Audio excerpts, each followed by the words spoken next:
তো সুপ্রিয় দর্শক, একটি দুর্ঘটনা সারা জীবনের কান্না। তো সুপ্রিয় দর্শক, আমরা রয়েছি এই ওয়ারশির যে টার্নিং পয়েন্টের মোড় রয়েছে, আমরা সেই মোড়টাতে রয়েছি।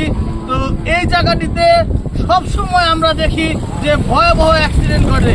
এই পর্যন্ত এই জায়গাতে 100-রও অধিক অ্যাক্সিডেন্ট হয়েছে।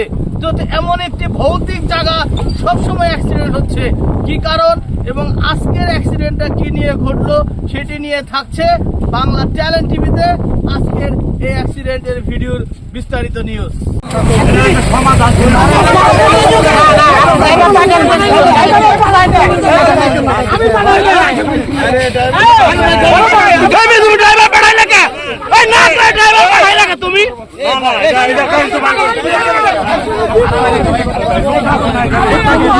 এলাকার যে কোনো ঘটনা জানতে বাংলা ট্যালেন্ট টিভির ফেসবুক পেজে চোখ রাখুন।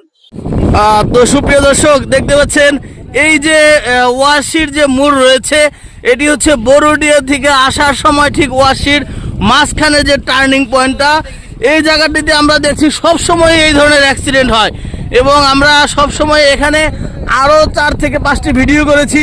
যারা যাত্রী রয়েছে তাদেরকে সচেতন করে দিয়েছি যে এই জায়গাটি কিন্তু ভৌতিক জায়গা এবং ভৌতিক রাস্তা।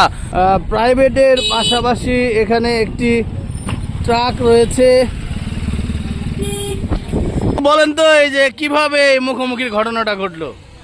মুখোমুখি ঘটনাটা আমি কিভাবে বলবো, মনে হয় ড্রাইভার হয়তো বা ঘুম আসছিল, ওর ঘুমের ঝোঁক আসছিল, একদম ডান সাইড চাপে আসছে। মানে আপনি আপনার পাশে ছিলেন? আমার পাশে ছিলাম, আমার পাশে থাকার পর আমি একদম নিচে বাম সাইডে নামিয়ে দিছি যাতে না লাগে। এরপরও লাগাই দিছি? ওই যে লাগিয়ে দিয়ে আমার গাড়ি এখন পর্যন্ত মাঝখানের যে ডিভাইডার করা 5 ফিট উত্তর পাশে আছে। তো আপনার গাড়ি লাগানোর পরেও কিন্তু এই পাশে অনেক জায়গা ছিল, সে কিন্তু ইজিলি কিন্তু এই পাশ দিয়ে বের হয়ে যেতে পারতো, কিন্তু আপনার গাড়ি লাগানোর পরেও আমরা দেখছি গাড়িটা সে খাদে ফেলে দিয়েছে। পজিশন দেখেন, আমার গাড়ি আরো ওইদিকে ছিল, এখানে লাগার পরে এই যে মাথাটা এদিকে সরে আসছে। আমার গাড়ি কিন্তু ওই যে পিছনের যে চাকা ওই লাইনে নিয়ে গেছে, পুরো বামে টার্নিং মারছে, টার্নিং মেরে আর রাখতে পারে না, গাড়ি ফেলে দিচ্ছে। কারণটা হলো এই জায়গায় যে গাড়িটা চালায় সব ড্রাইভার দেখি একই ভাব যে গতি অতিরিক্ত রাখে, গতি যে কমিয়ে আসে গাড়ি চালানো, এটা কখনো চালায় না তারা। অটোমেটিক কয়েকবার পরপরই আমার মোটরসাইকেল মনে করেন যে লাগিয়ে দেওয়ার ভিতরে ফেলাচ্ছিল। এই জায়গায় যে টার্নিংটা কখনো তারা খেয়াল করে চালায় না, অতিরিক্ত গাড়িটা নিয়ে আসে। তো এই জায়গাটিকে ভৌতিক রাস্তা বলা হয়, এই বিষয়টা যদি একটু বলতেন যে এই টার্নিং পয়েন্ট আমরা দেখেছি 100-এর উপরে অ্যাক্সিডেন্ট হয়েছে। এটা ঠিক আপনি যেটা বলছেন, ঠিক ওটাই ভৌতিক রাস্তা। এটাই এখানে সবসময় গতি রোধ না করে গতি বাড়িয়ে গাড়ি চালায়, এটাই ভৌতিক রাস্তা। জায়গায় যে আপনি যে প্রশ্নটা রাখলেন, সেখানে আপনার গাড়ি চালাইলে সবসময় খেয়াল রাখতে হবে এই টার্নিংটার মধ্যে আপনার যে গতি কমিয়ে আনতে হবে। গতি কমিয়ে আনে গাড়িটারে হালকাভাবে টানিয়ে ঘুরে তার গাড়িটা চালাতে হবে। তো সুপ্রিয় দর্শক, আপনারা দেখতে পাচ্ছেন যে প্রাইভেটের পাশাপাশি এখানে একটি ট্রাক রয়েছে। জায়গাটা আসলে খুবই মারাত্মক একটা জায়গা, বিপজ্জনক একটা পয়েন্ট, আর এটাকে বলা হয় ভৌতিক মোড়। এটার নাম হচ্ছে হাতা মোড়। এটা পূর্ব থেকেই একটা মোড়, এই জায়গায় দুর্ঘটনা হতে পারে। এই জন্য পূর্ব থেকেই হয় আমাদের টার্নিং অ্যাঙ্গেল চেঞ্জ করা উচিত এই রাস্তার, অথবা সবাইকে সতর্কতা অবলম্বন করা উচিত।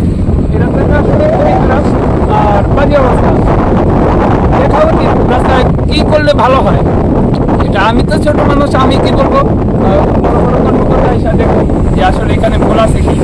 তো সুপ্রিয় দর্শক, এই Ballia Mirzapur mini highway route, এটি কিন্তু এখন মহাসড়কের সময়ের দাবি। কারণ আমরা দেখছি এই বালিয়া মির্জাপুর মিনি হাইওয়ে রোডে প্রতিনিয়মিতই এই ধরনের অ্যাক্সিডেন্ট ঘটছে। এই রাস্তাটা যদি মহাসড়ক বা একটু বড় করা হয়, সেই ক্ষেত্রে কিন্তু এই ধরনের সংঘর্ষ আর নাও ঘটতে পারে। সেই জন্য আমরা কর্তৃপক্ষের দৃষ্টি আকর্ষণ করছি, বালিয়া মির্জাপুর মিনি হাইওয়ে রুটকে মহাসড়ক করা হোক।